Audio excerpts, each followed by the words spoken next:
በመርሃ ግብሩ ላይ የመክፈቻ ንግግር ያደረጉት በምክትል ርዕሰ መስተዳድር ማዕረግ የደቡብ ኢትዮጵያ ክልል ፋይናንስ ቢሮ ኃላፊና የኦሞ ባንክ ቦርድ አባል አቶ ተፈሪ አባተ እንደ ሀገር በ2030 የታቀደውን የዲጂታል ፋይናንስ ሽግግር ተግባራዊ ለማድረግ የሞባይል ባንኪንግ መተግበሪያ ወሳኝ መሆኑን ገልጸዋል። ባንካችን ኦሞ ባንክ ዘርፈ ብዙ አገልግሎት የሰጠ ላለፉት 3 አስርት ዓመታት የእያንዳንዱን አርሶ አደርና አርብቶ አደር ቤት ያንኳኳ ሞባይል ባንኪንግ በአየር ቢንቀሳቀስም በእግረኛ ተጓዦች እያንዳንዱን ህይወት የቀየረ እያንዳንዱ ተጠቃሚ የራሱን ህይወት ቀይሮ የተሻለ ኑሮ እንዲኖር ያደረገ ባንኩ ለሌሎች ባንኮች መመስረት የጣለ ትልቅ አስተዋጽኦ ያደረገ ዛሬ ላይ ከኦሞ ማይክሮ ፋይናንስ አገልግሎት ተነስቶ ወደ ኦሞ ባንክ አድጎ በዚህ ሌቨል የሞባይል ባንኪንግ አዳዲስ ቴክኖሎጂዎችን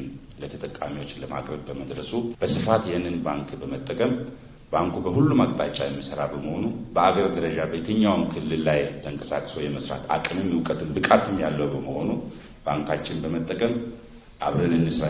አቶ ተፈሪ ያክለውም ላለፉት 3 አስርት ዓመታት የኦሞ ማይክሮ ፋይናንስ አገልግሎት የህብረተሰቡን የቁጠባ ባህል ያሳደገና እንደ ባንክ ከተቋቋመ በኋላም የተለያዩ እድገቶችን በማምጣት የሞባይል መተግበሪያ ማስጀመሩ በገንዘብ ዙሪያ ያሉ ማጭበርበሮችን ለመቀነስ ያግዛል ብለዋል።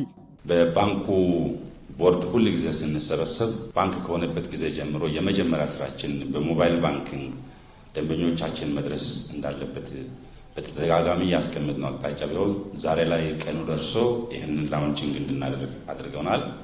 ከዚህ አንጻር ይሄ ቴክኖሎጂ ሌሎችንም ተደራሽ የሆኑ አካባቢዎችን ሁሉ አድሬስ በማድረግ ከፍተኛ የሆነ የካሽ ትራንዛክሽን አገራችን ዛሬ ዲጂታል 2030 አውጃለች። ካሽለስ ሶሳይቲ ለመፍጠር ነው እንደ ሀገርም የታሰበው። ዛሬ ማንም ሰው በኪሱ ጥሬ ገንዘብ ይዞ አይንቀሳቀስም።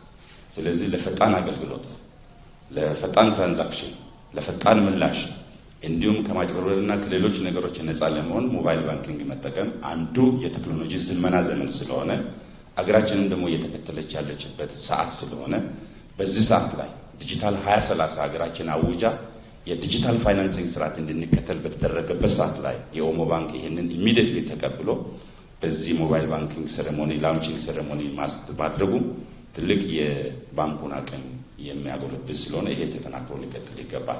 የኦሞ ባንክ ተጠባባቂ ፕሬዝዳንት አቶ አለማየሁ ወልደ ጊዮርጊስ በበኩላቸው የሞባይል ባንኪንግ መተግበሪያ የረጅም ጊዜ የደንበኞች ጥያቄ መሆኑን ገልጸው አሁን ላይ በባንኩ 19 ዲስትሪክቶችና 241 ቅርንጫፎች ተግባራዊ በማድረግ ገንዘብ መላክ መቀበልና ክፍያ መፈጸም እንደሚቻል ገልጸዋል። ባንካችን ያለው የቁጠባ ደንበኛ 6.4 ሚሊዮን የቁጠባ ደንበኛ አለን። 2 ሚሊዮን የብድር ደንበኛ አለን። 19 ዲስትሪክት እና 241 ቅርንጫፍ አለን።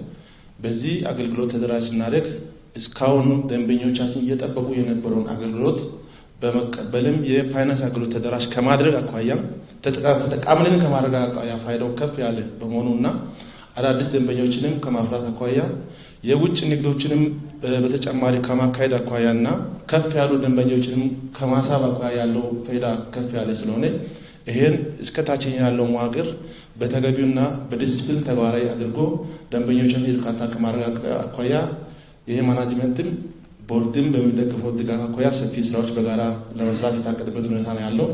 በኦሞ ባንክ የፋይናንስ አገልግሎት ዲጂታላይዜሽን ደንበኞች በማንኛውም ስልክ ቁጥር በመጠቀም አገልግሎት ማግኘት እንደሚችሉ ተመላክቷል።